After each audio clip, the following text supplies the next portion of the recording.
श्रीगुरुभ्यो नमः। हरिः ॐ।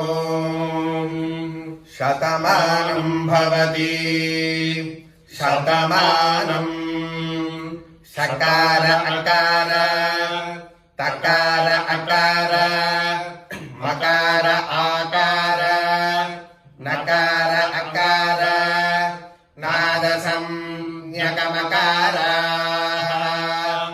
शतमानं सकार ह्रस्वानुदात्त अकार तकारोदात्त अकार मकार मृदुतर प्रयत्न प्रातिहत स्वरित आकार नकार प्रचय अकार नादसंज्ञकमकाराः।